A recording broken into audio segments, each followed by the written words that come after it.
There you go. All right. There we go. And then you'll get a link after this that you can forward to me, and I'll Okay. share with the group.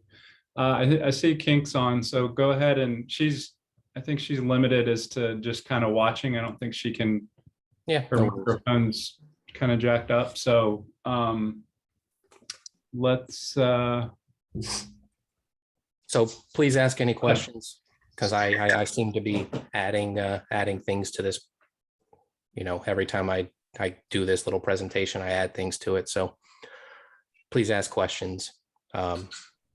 Before you jump into it, can you just for the sake of whoever watches this later, just a little background on you and how you've gotten to become kind of the expert on this? So yeah, Andrew Daniels. I'm out of the Trinity office. I would say the reason why I know all of this is I have just been in the space for probably since 2015, 16, just like you.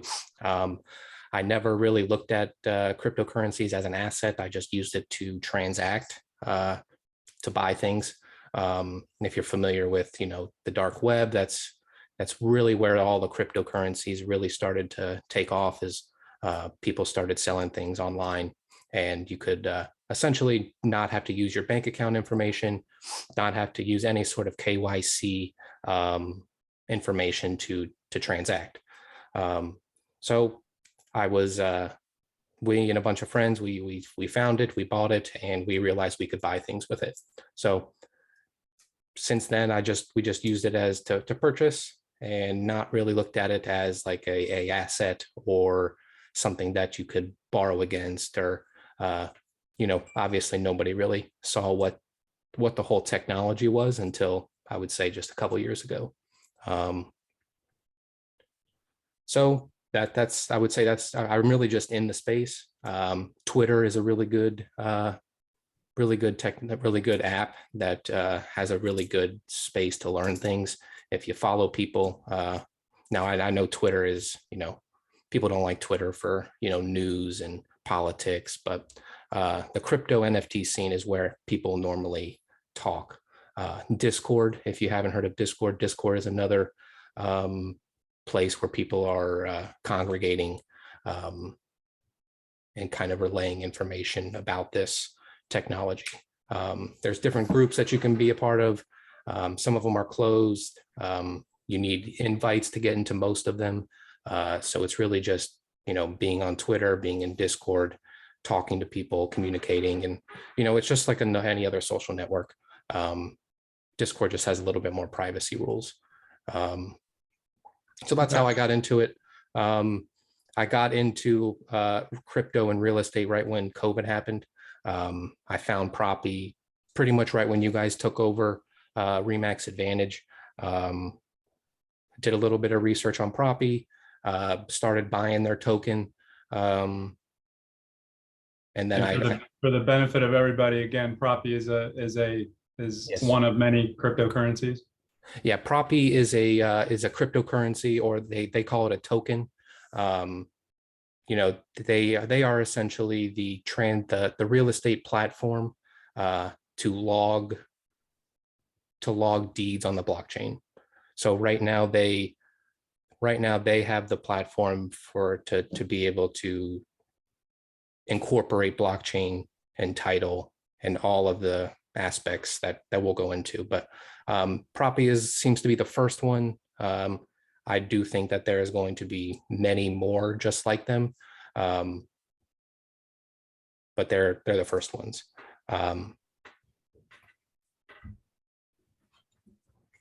Okay. I would say that's probably a good introduction. Yeah. I'm just a certified crypto agent, so I took their course to educate myself a little bit more. I would say I knew 80% of the information that they were teaching me, but for I think most of the real estate agents out there, they aren't even aware of any part of this technology. I would say most people still think it's a scam, but hopefully I can kind of get you guys to understand that it's more transparent than anything we've ever seen. And that, Andrew, that certification, was that through Proppy? Yeah. The certification, the crypto certified agent is through Proppy. I think right now the course is $400. You know, it's a fairly simple course. It's, you know, the people that, or the agents that take it, you know, they will learn, but I don't know if they'll be able to comprehend. I think it takes a lot, I think, to understand all of the aspects of blockchain cryptocurrencies. So, you know, you'll get the history of it, and you'll get kind of like a brief understanding, but you know, I think it's gonna take a lot to get people to understand, you know, to take a client through the whole process. Right. So, like I said, Proppy is the first one that I know of. And then once I kind of go through this, you'll see that it'll be very easy for other companies to replicate their, you know, what they're doing. Okay. So I'll just start off with, what is the blockchain? You know, blockchain is a system in which a record of transactions made in Bitcoin or any other cryptocurrency are maintained across several computers that are linked in a peer-to-peer network.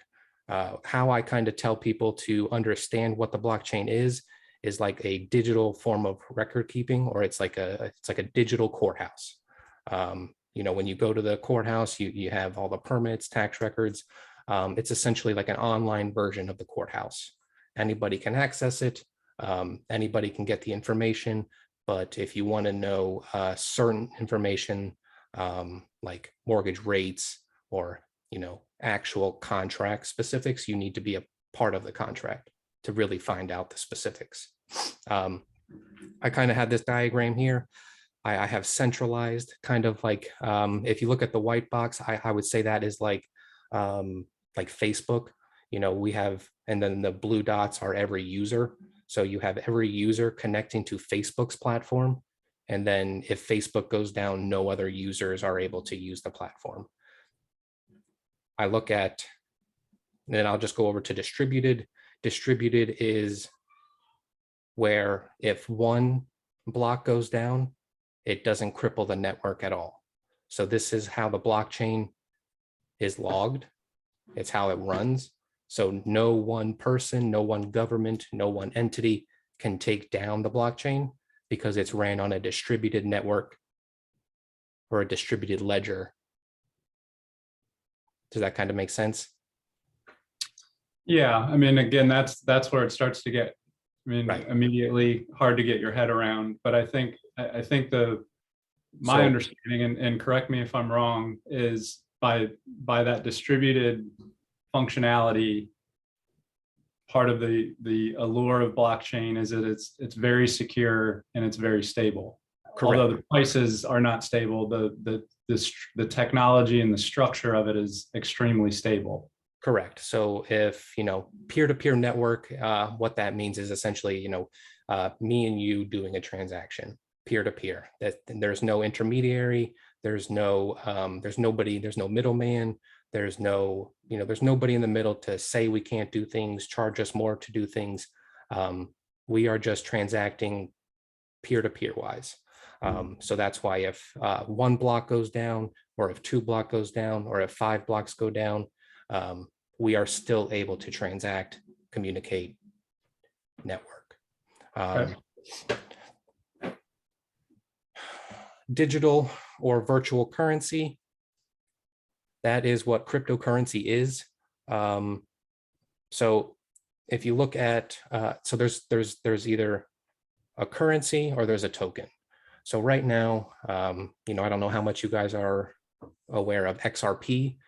XRP, Ripple is when they first came out, they came out as a banking currency to be able to trade funds back and forth. So the fact that they came right out of the gate and they said that they were a currency is what caused the SEC to ban them and stop them from trading. Now, all of the other cryptocurrencies are called tokens, which is kind of the gray area of cryptocurrency because they're not claiming to be a currency, they're claiming to be a token on individual blockchains. So Bitcoin is a token, Ethereum is a token. Now there is a value to that token, which is why there's a discrepancy. But the fact that XRP came out and said they were a currency for banking institutions is why the SEC, because they weren't approved, that's why they stopped them from being traded in the US. Bitcoin, Ethereum, Solana, and Avalanche, these are all different blockchains. So when we go back to the blockchain, this is the Bitcoin blockchain. This is, and then there is another blockchain for Ethereum. There is another blockchain for Solana. There is another blockchain for Avalanche. And people are going to be building platforms on each individual blockchain. Now, each token specializes in doing different things. Like I said, XRP is used for transferring currencies between banks. That is what they are. That is what they are good at. There's another token called VeChain. It is a logistics token. So IBM, Walmart, they are using it to transfer products that have expiration dates. So let's just take, if you were in Japan going fishing for tuna and you had to send that from the point of the boat catching the tuna to Publix serving you sushi, you will be able to see that the temperature of that tuna never went below the temperature to make that tuna bad. So VeChain is the blockchain for logistics and that sort of ecosystem of blockchain. Another, like Ethereum, is going to be a platform that I tell people is kind of like Amazon. I think Ethereum will essentially kill Amazon. You are going to be able to transact from a peer-to-peer network on Ethereum, just like Amazon has their web browser. And then there's Solana, Avalanche. And then I have stacks on here. Once you get into, so Bitcoin, Ethereum, Solana, and Avalanche, these are layer 1 blockchains. So layer 1 means they're layer 1. Stacks is layer 2, which means it uses the Bitcoin blockchain, but it's like a derivative. It's like a sub layer. It uses the Bitcoin blockchain, but you're able to write contracts, just like when we get into NFTs, you can't NFT like Bitcoin. You will have to. Stacks is a layer 2 protocol where that is where you will be able to write contracts on the Bitcoin blockchain. You got questions? Yeah, but I think probably it'd be better just to keep going and see if it answers itself, because I'm sure there's a gazillion questions right now. Yeah.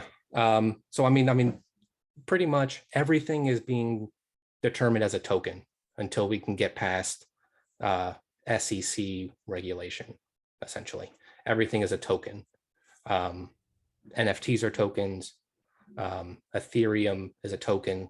Solana is a token, and Avalanche is a token. They're all tokens. An exchange is where you are able to link or pair your bank account and purchase these cryptocurrencies. So Coinbase, Binance, Kraken, BlockFi, these are all where you can pair your bank account and purchase these cryptocurrencies. Now,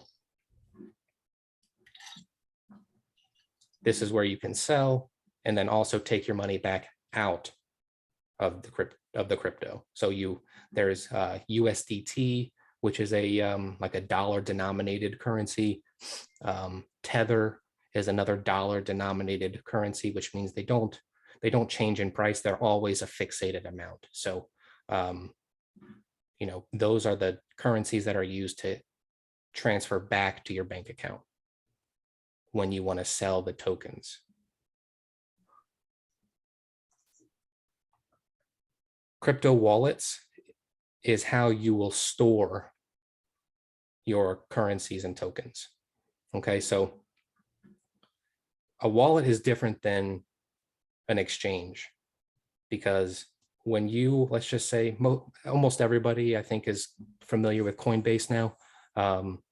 When you buy cryptocurrency on Coinbase, Coinbase is telling you you own a certain amount of that token. You don't necessarily own the Bitcoin. They just tell you you own this amount of Bitcoin. In order for you to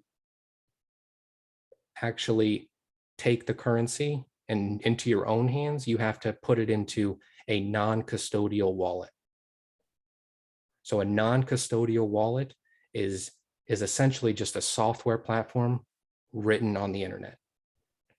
So Metamask and Trust Wallet are going to be like the two most known non-custodial wallets.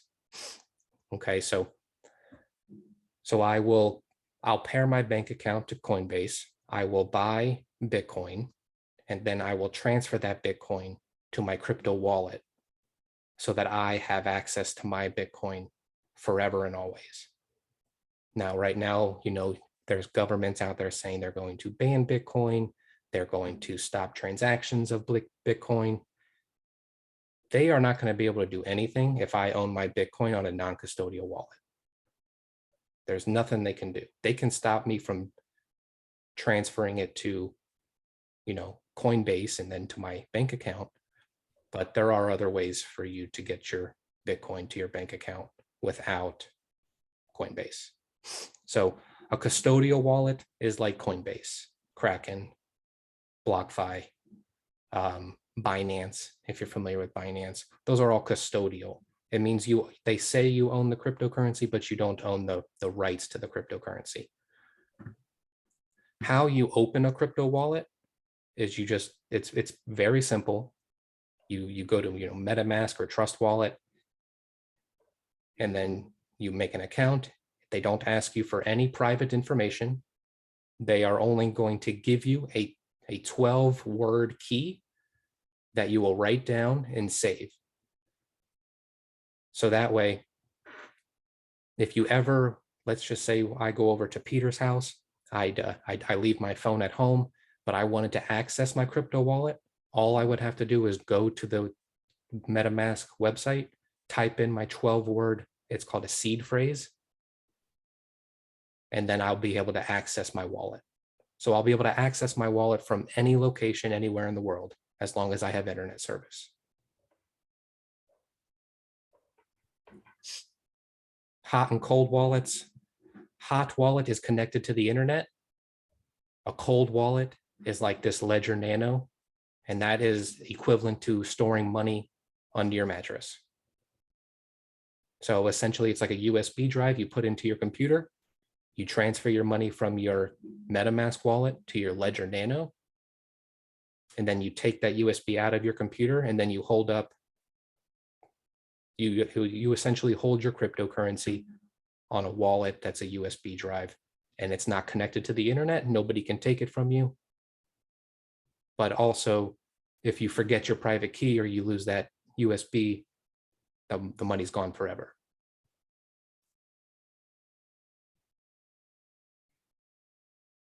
Got any questions? Nope. Makes sense. Okay. So this is how the blockchain works.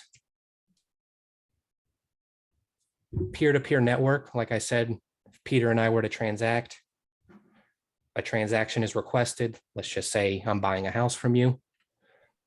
That transaction will be made into a block. That block represents the transaction. The block is sent to every node in the network. So when I say node, I want you to think of each of these boxes as a node. So every node is a computer that verifies transactions. So our transaction is turned into a block and then is sent to every node on the network. And if, How does the transaction get, when you say it gets turned into a block, how does that happen? well, I guess I am not a developer, so I don't know the technicals behind this. This is just how the transaction is done. But Etherscan. who's creating, is it Proppy that's turning that transaction into a block? Yes. Okay. Yeah. So the block is sent to every node in the network. The nodes will validate the transaction. So once a majority of the nodes or the computers can verify that our transaction is valid, the node receives a reward for the proof of work. So it essentially, this is the transaction cost of the network verifying our transaction. And then once everybody approves, the block is added to the blockchain, and then the transaction is complete. So like Bitcoin is a mining blockchain. So there needs to be a proof of work done in order to add the block to the blockchain. And contrary to this proof of work, there's also a proof of stake. If you haven't heard of that, proof of stake, instead of nodes validating the transaction and then receiving a reward and mining, proof of stake is when the existing tokens verify new transactions. So mining, people tell you that there's 21 million Bitcoin available. And they'll tell you that at a certain date, there will be no more Bitcoin to be mined. But in order for us to get to the end, we are preventing it by lowering the amount of Bitcoin that is able to be mined.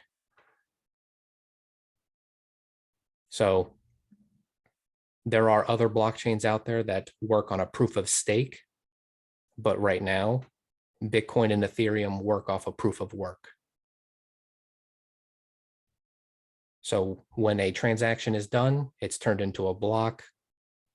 That block is then validated with the nodes that are on the network. And then when I say proof of work, those nodes are mining the block onto the blockchain. And for the nodes to do that, they are rewarded with a transaction fee that gets paid to them. And then our transaction is then on the blockchain, easily verifiable, not able to be changed.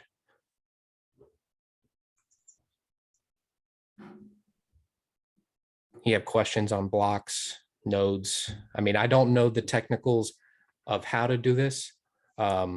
It's JavaScript developers. Ethereum's code is called Solidity. So, I mean, I'm trying to learn how to do that now. It's complicated. I'm not a programmer, so it's all a foreign language to me. Okay. Solidity is the language in which people are coding on the blockchain.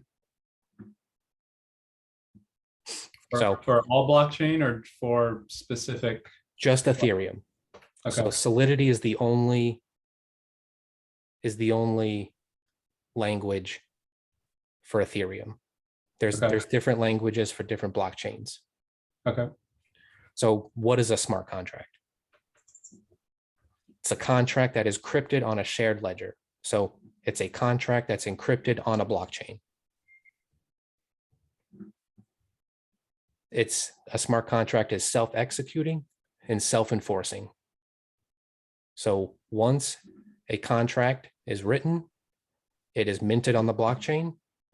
Depending on the terms of that contract, it'll be self-executing and self-enforcing. So let's just take a foreclosure process.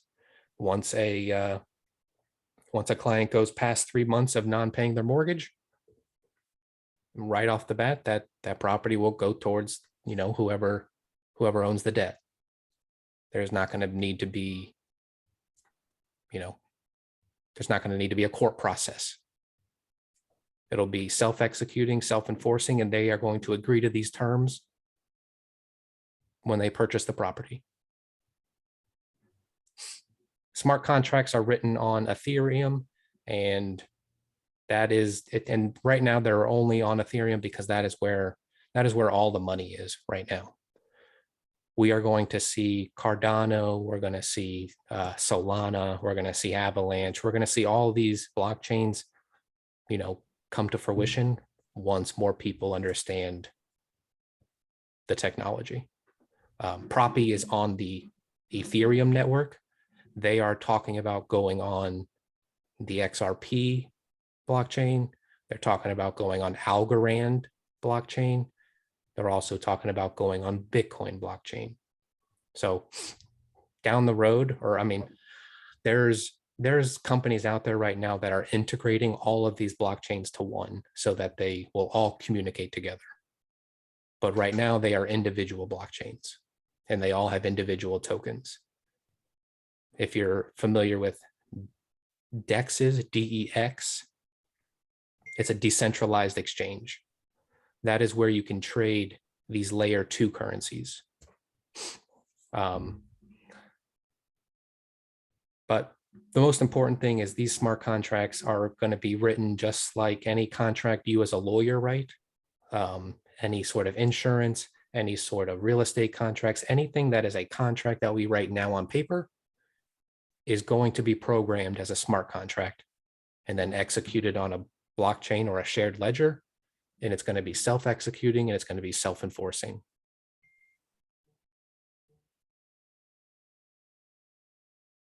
Now, applications for the real estate industry, it's going to prevent title, mortgage, wire fraud. It's going to decentralize the MLS. It's going to tokenize ownership. It's going to allow for smart contracts. It's going to do things like decentralized Airbnb. It's going to allow for crowdfund investing. And it's also going to allow property transparency.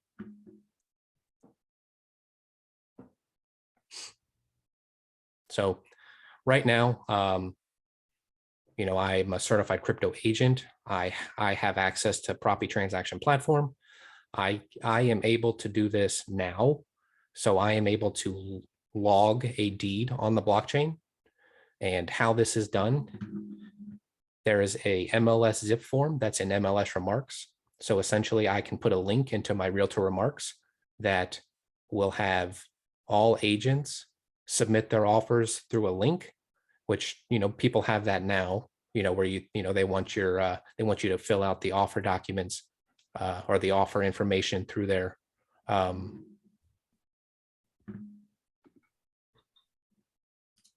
sorry, I don't know if you saw that. I don't pay for Zoom. So like right now, they probably would give me a link that I put in realtor remarks,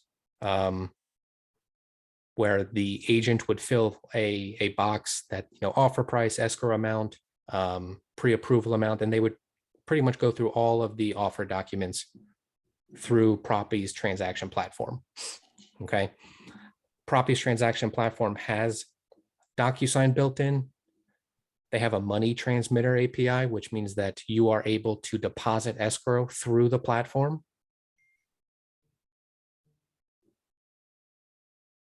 They also are the title company that will clear title.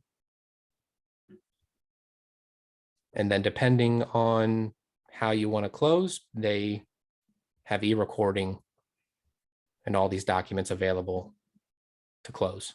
Now, when we go back to the blockchain, and I told you that the property or the blockchain is able to be seen by anybody who requests the information, they're able to see that the initial setup is done, the initial documents are uploaded, they're able to see the deposit amount was put in, but they're just not able to see the dollar amount. They're able to see that the title was done. They're just not able to see the actual title search.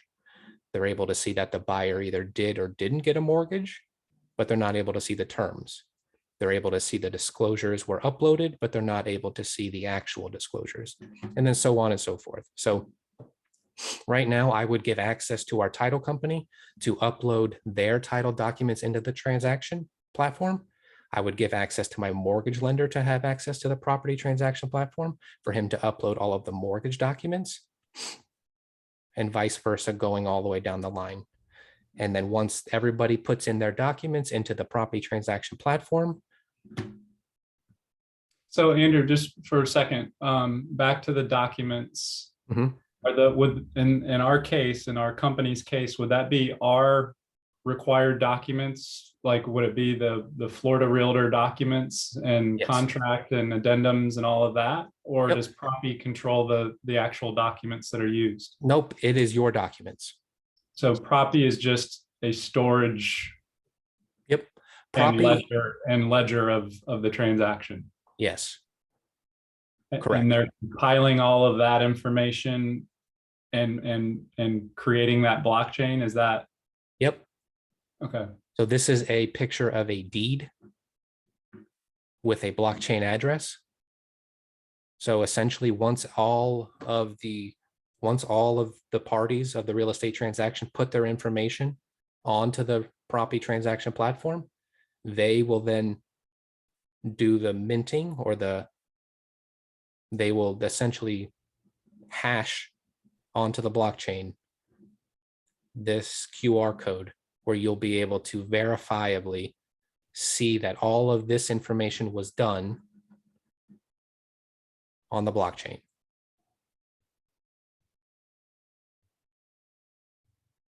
So me and you are a peer-to-peer, or so me and you are doing a transaction. If Kink wanted to see this information, he would just take his phone out. He would put the information on there.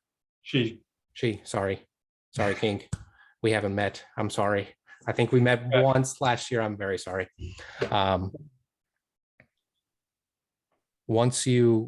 If anybody else wants to see information on the blockchain, they can see that this information was done, but they can't see the actual information that is pertinent to me and you.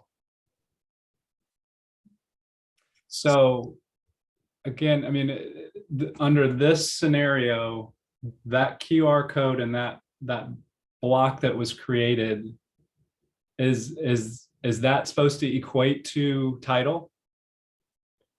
It's not necessarily equate to title, but it's just a way to be able to verifiably see the information. Okay, but you So still, it's like a courthouse. It's the like deed, but the deed that the QR code is printed on is still your evidence of title, right? correct. This is only a deed recorded on the blockchain. This has nothing to do with NFTs. Okay. So an NFT is going to be something totally different. Okay. And really, we're still in the early stages of it. I really consider it just a marketing gimmick. You know, that's really what the NFT, I think the whole term NFT, non-fungible token, is going to eventually change, because NFT is such a broad term. And right now people just think it's pictures of monkeys. Yeah. So this is just to be able to log a deed on the blockchain, and then you can verifiably see the information from anywhere without going to the courthouse. Okay. And if BitPay is the company that will convert Bitcoin to fiat or dollars to close. So right now, if somebody wanted to buy one of our houses with Bitcoin or any other type of, currency that BitPay allows, you will use BitPay as an intermediary to the title company, and the buyer can send their money to BitPay. BitPay will transfer that to the dollar, then that dollar will go to the title company. Okay. So right now, Helio Lending is a lending platform that will allow you to borrow against your cryptocurrency. You know, if you have, let's just say you have $1 million in Bitcoin, Helio Lending will lend you 70% of your value, and they'll lend it to you in cash, and they can give it to you in 3 days. They also. How do they deal with the fluctuation in value? There is a spread. So they will, they don't recommend you take 70%.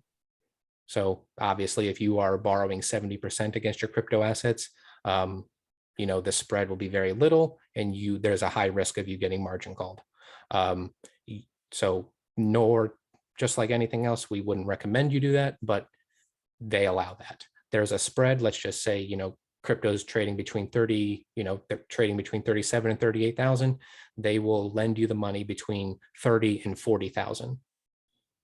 So if it drops below 30, they will contact you to say, you know, you need to put more money in, you know, you are going to be margin called soon. So, and then they also lend against real estate NFTs. So once a property is NFT'd, which I haven't added the whole NFTing property to this yet, but I'll definitely go over it. Abra is a crypto lending platform that allows you to borrow 15% of your crypto at 0% for mortgage purposes. NFTI is a peer-to-peer lending platform for NFTs. And right now, this NFT Finance, they hold a third-party escrow account where smart contracts dictate the terms. So we NFT real estate, we can go to this peer-to-peer lending platform to borrow against that NFT real estate. We have to obviously show the value of our NFT. They are the ones that really determine the value, not us. So if we say the value is 100,000, they will say, okay, well, we only think the house is worth 80, and they'll give you whatever money they want. And essentially, if you default, that NFT smart contract will transfer that NFT to them because of smart contracts. Now, the only way to NFT a property right now is it has to be held in a trust or LLC. Essentially, the LLC is what is being NFT'd, not the property. So when you see Natalia say that the transaction took place in just a couple minutes, that's because all that had to happen is they just had to sign the LLC over to a new name. That person just became the new owner of the LLC. That's all that happened. Now, on the back end, the seller provided a title report that showed free and clear title. They showed a CMA, an appraisal to justify the value. And they also showed a home inspection report to show the condition. And then it's up to the buyer to make offers or bids on that property. Now they can, in order to make a bid, you have to prove that you have the funds. So you need to connect your wallet, which was a Metamask wallet. Right now, Metamask is the only wallet that they are allowing people to make bids with. So the Metamask wallet is a non-custodial wallet. So you need to have the right amount of funds to make bids in order to be an approved bidder. So there's no reason to, provide proof of funds because the only way to make an offer is by being approved. And once you get yourself familiar with these crypto wallets, you'll understand how the process works of signing a signature and authenticating your balance in your account. So once you go through the KYC process, because the LLC has to be in a US-based LLC. So these are not random people making bids. These are people who have put in their social security number, have put in all KYC information, and they have linked their MetaMask wallet to Propy's website for Proppy to verify their balance in their wallet. So Proppy gets all that information, the appraisal report, the inspection report, the title search. The property is already being held in an LLC. They put all of that information together in a smart contract, which is NFT. NFT is a way to pair smart contracts to the blockchain. Then you list the NFT on a marketplace. And then in order for people to bid, they have to go to the Proppy website, fill out know your customer information, link their MetaMask wallet. And when you link it, you're signing like a signature to authenticate Proppy to talk to MetaMask. And that is how they know you have enough money to bid. And then you can make a bid. And then once the time allotted runs out, or they choose an offer, the money is transferred immediately. And then that NFT is transferred to your wallet. To your MetaMask wallet? Correct. Do you have a MetaMask wallet, Peter? No. Are you familiar? No, I've only dealt with Coinbase. Okay. I could show you. I'll just show you mine. So you can, let's see. Stop share. Let's open. Let's screen share. Are you able to see my browser?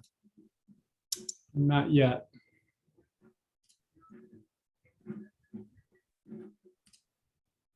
There you go.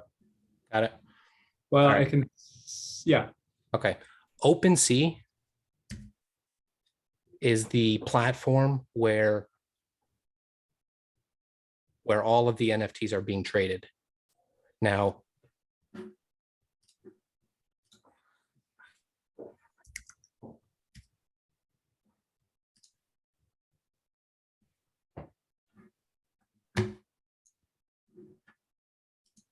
the properties are on here right now.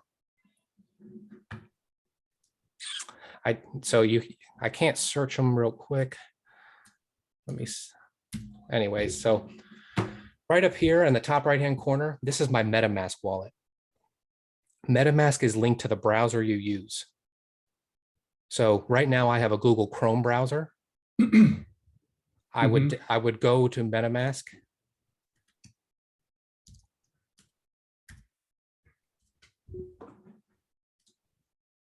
And I would just download the wallet. Once you download it, you're going to get a little browser up here. They're going to give you a 12-word seed phrase. And then that's, it's downloaded on the browser. So if I opened up, Safari isn't one that's able to be used, but like Opera browser, you can download. I could have a different wallet on a different browser, essentially. Okay.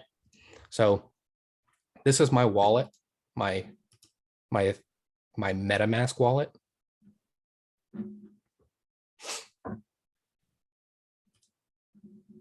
These are different blockchains associated with my crypto wallet. Okay. So Ethereum network is attached to my MetaMask wallet. The Avalanche network is associated with my MetaMask wallet.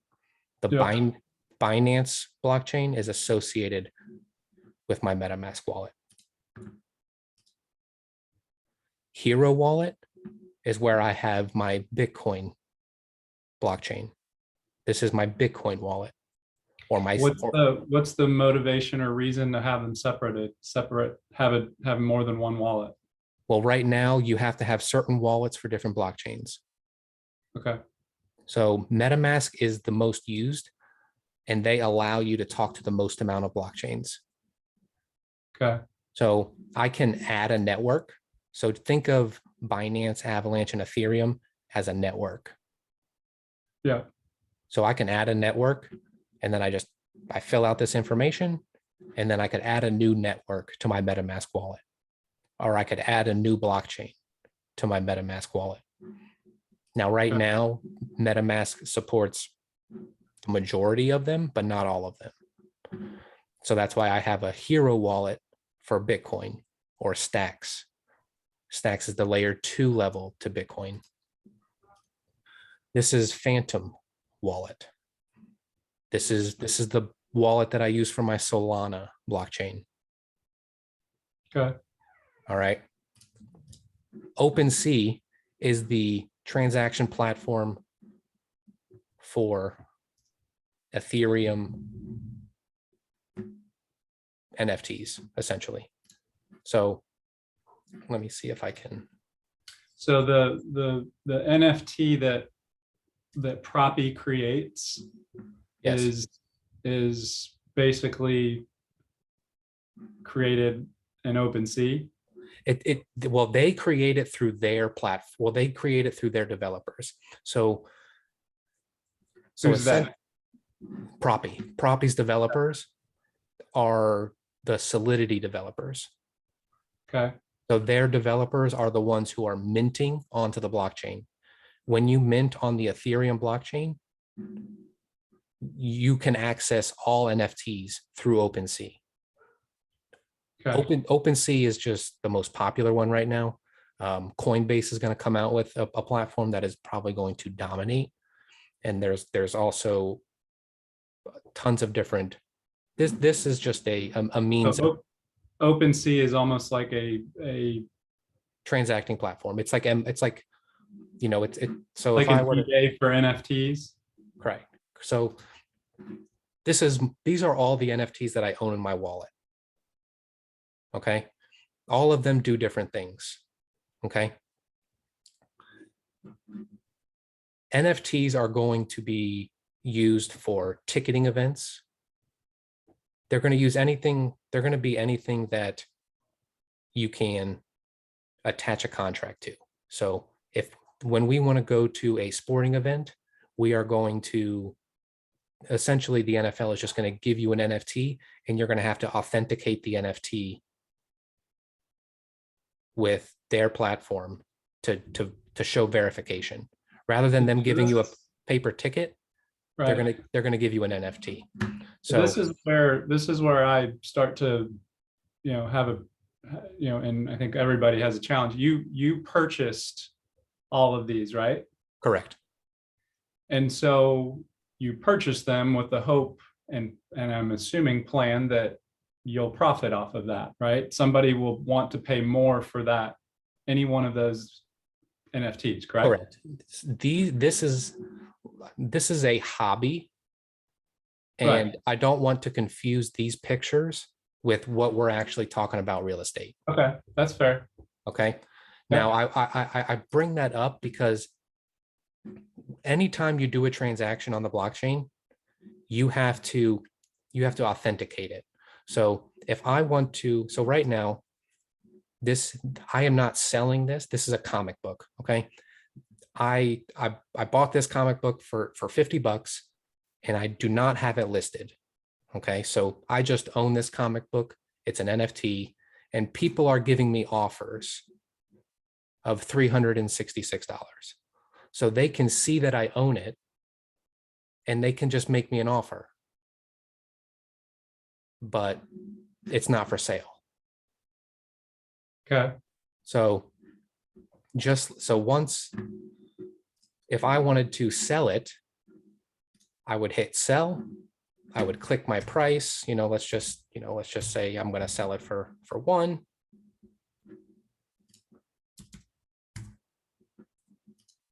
I would click the allotted amount of time,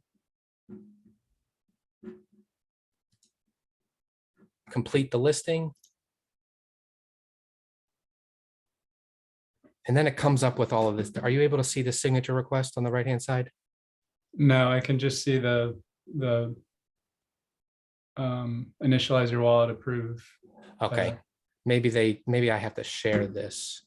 So, okay, so essentially, once I complete the listing, it's going to initialize my wallet. It's going to show that I approve this item to sale, and I need to confirm it. Mhm. So these are just steps that you have to take to sell an NFT. Okay, so using that as an example, let's pull it into real estate. So if you had some image or something that represented an NFT, which was a property, Mhm. it in theory, people could be offering you, even if you're not selling it, they could be offering you money, right? Correct. And that could prompt you to list it and sell it, or you could just decide at whatever time you want to list it and sell it. To me, that's pretty terrifying as a real estate agent, because where's the realtor involved in that? Correct. I mean, that's So game over. yeah, very much so. Are you able to see this signature request now? Yeah. So once I hit sign, I'm approving the sale. Yeah. So once I sign this, You're there's approving no, the sale, or you're approving the listing of the I'm item? approving the listing of the sale.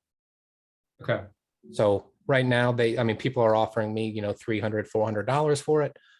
I'm not going to sell it, so I'll just exit out of that real quick. So let's go back. I'll go back to the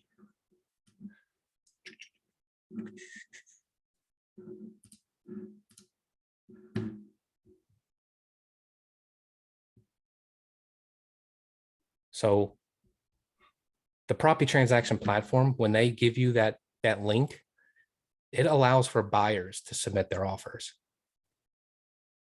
So if a buyer was knowledgeable enough to have a pre-approval letter, understand what was going on in the real estate transaction, they are going to be able to make offers significantly easier than they are now. Like right now, buyers don't have, all of the documents needed. But once a seller can do a property inspection report, they can pull a title search, they can provide a CMA, they can upload all of this information on their own for a buyer to be able to see. A buyer is only going to have to get pre-approved to be able to make an offer. I can allow sellers to see all of the offers coming into this platform. So I can give access to the sellers. I can give access to myself, my transaction coordinator. As offers come in, my seller will be able to see that. Now I can give them access, as much access or as little access as I want right now. But once real estate goes onto the blockchain and it's able to be transacted, just like I showed you an NFT is, it is going to definitely take away buyer's agents. And we are definitely going to be in an advisor role. Mm-hmm. It's going to take a lot for people to understand this. Yeah. It's happening now. Right now, deeds are being recorded. Obviously, homes are being NFT'd. It's going to take a whole generation to really do this. But yeah. Now, I am working on setting up meetings with people, specifically land developers, because once you understand this technology and you have a company like Lennar DR Horton that owns acres of houses, they are going to be able to write in the contract when they sell new construction homes that in order to sell that property again, you will just come back to us. That's not good either for us. That's not good either. Yeah. Now, where I think we can still get ahead is just like Ethereum has Solidity developers. We are going to be as good as our Solidity developers are. So right now, I would, the property transaction platform is the only one that's doing this. but being able to replicate this property transaction platform, I think is going to be fairly easy. You know, people use a number of different methods to mint onto the blockchain. So people are going to be able to do that on their own.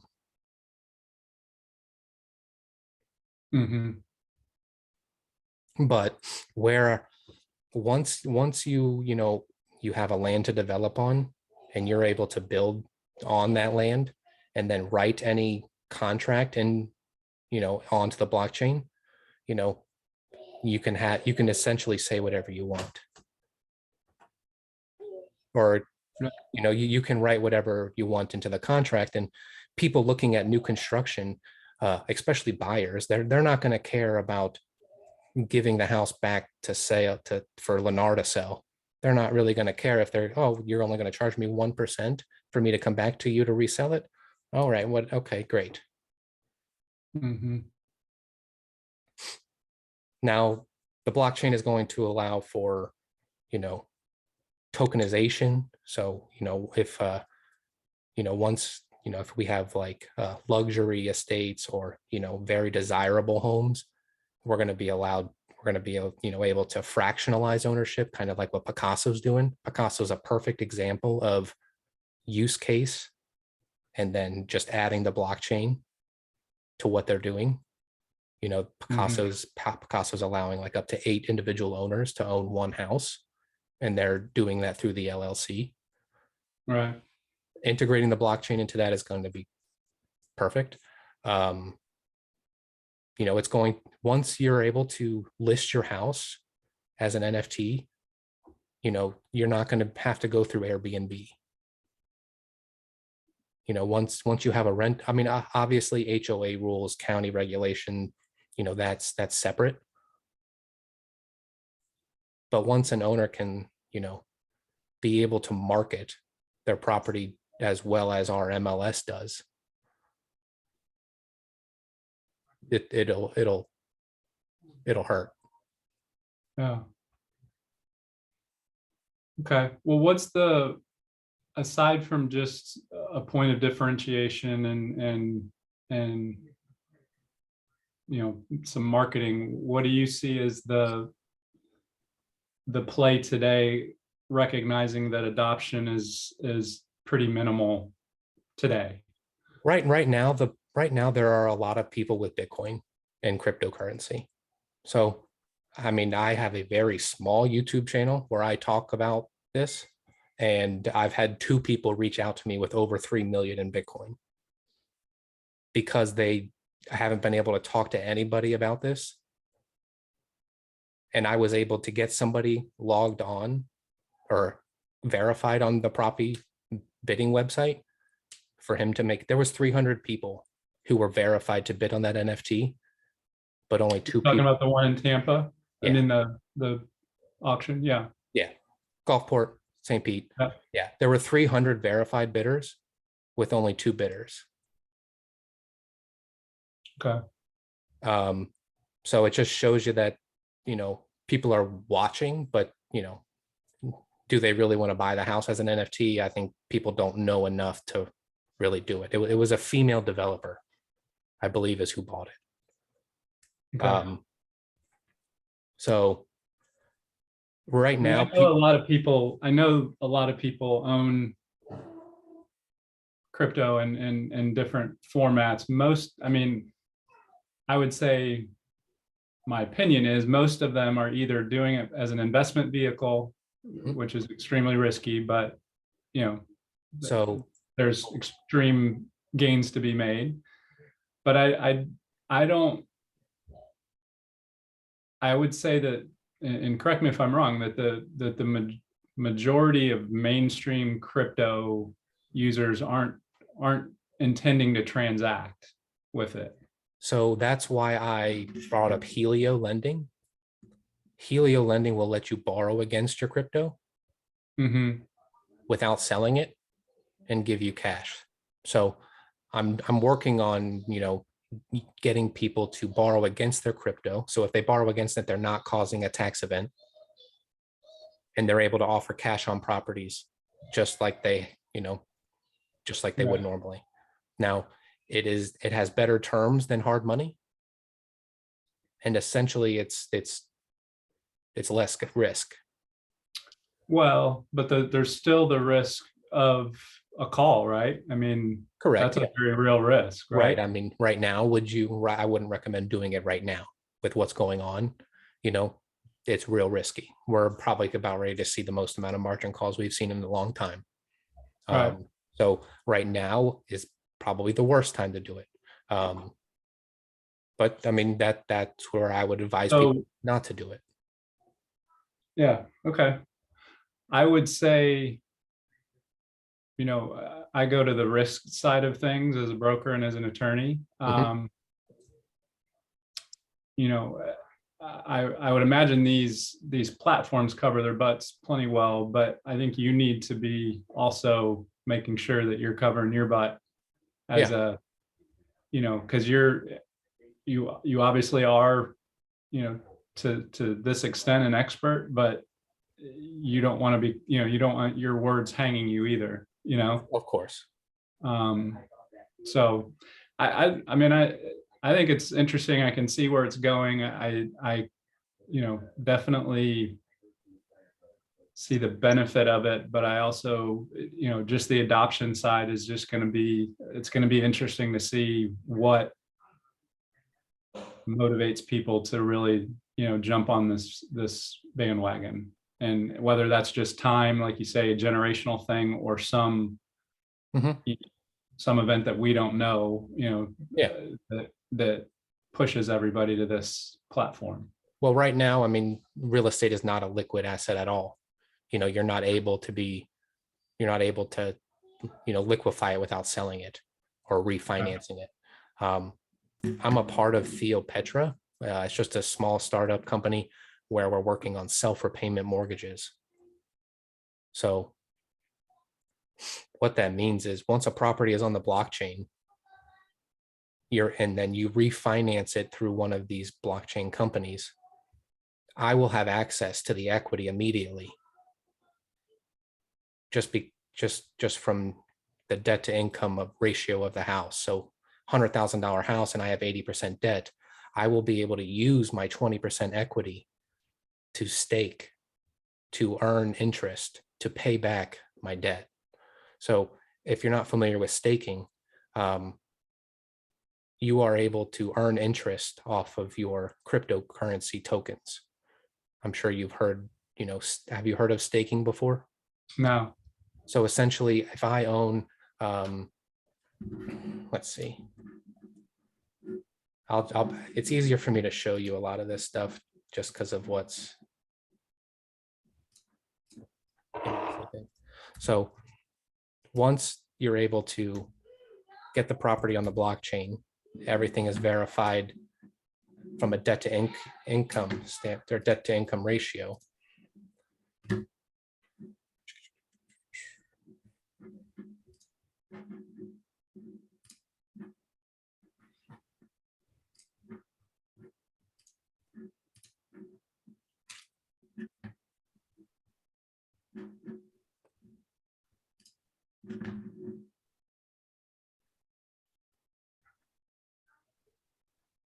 Okay, so right now, if I were to purchase the 2 tokens of Cake and BNB, I can stake it, which means I can put my tokens into a pool of money that earn 34% interest.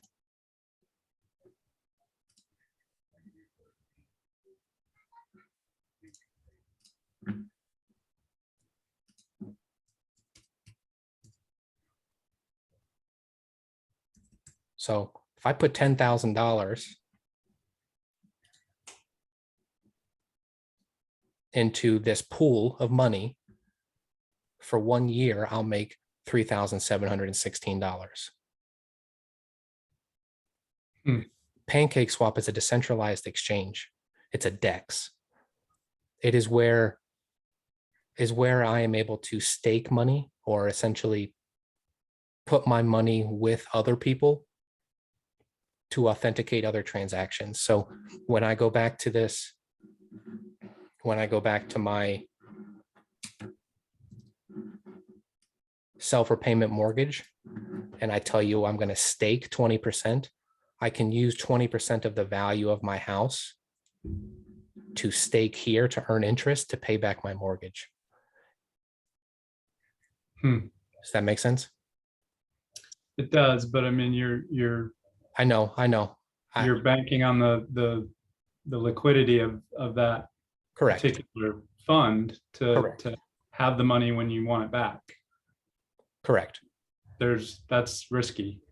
All of this is risky, and yeah. So essentially, Theo Petra, they were working on purchasing multifamily housing in areas that are the least amount of risk, and then borrowing against those to give people these mortgages. Interesting. I know. Pretty wild. I know. I went over a lot of stuff, and at the end I probably got all over the place. That's okay. I'm Well, I'm at not. the very least, it's good to be familiar with all this stuff. I mean, and I'm sure if anybody watches this after the fact, they're probably going to have more questions than answers, but Absolutely. at least it starts the familiarity process, which I think at this point we've got to be there, whether we get the title company, evolved to some point to transact, and be able to, facilitate some of this. Title companies are going to need an escrow wallet. I mean, that's what they're going to need. They're going to need some sort of wallet where they can move funds in and out of for a third party. And then essentially it's just all going to go to smart contracts. Yeah. Interesting. There's tons of, I'll say Abra is currently being used with bank mortgages. So people wanted to borrow against their crypto up to 15% for 0%. And then I think Milo Credit just came out with a crypto mortgage as well. So these are active programs that are being used. Pretty interesting.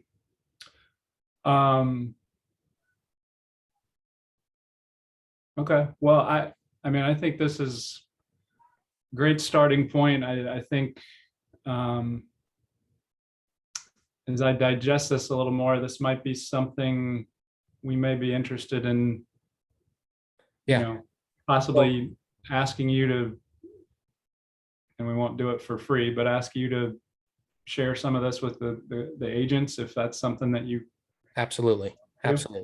Yeah, please let me know any questions you have. And obviously I change this presentation just about, every time I do it. Because it's really like revolving door. Things change all the time. Like right now, property transaction platform encourages you to bring new agents onto the platform. So every new agent that I bring on, they give me some of their tokens. So they pay me $200 to just bring new people on. Now they don't pay me dollars, they pay me in tokens. Those tokens are locked, but I mean, in full disclosure, they compensate me as well to bring agents onto their platform. Well, give me some time to digest this, and hopefully some of our those that aren't on the call will watch this when they have time, and that might generate some other ideas or questions, and we'll kind of go from there. Absolutely. Call, text, email, just let me know any questions you have. It's a lot. I know. Yeah, no, but it kind of blew your mind is a little bit of what's out there. So it's good stuff. I appreciate you taking the time. Yeah, no problem. Thanks, guys. All right.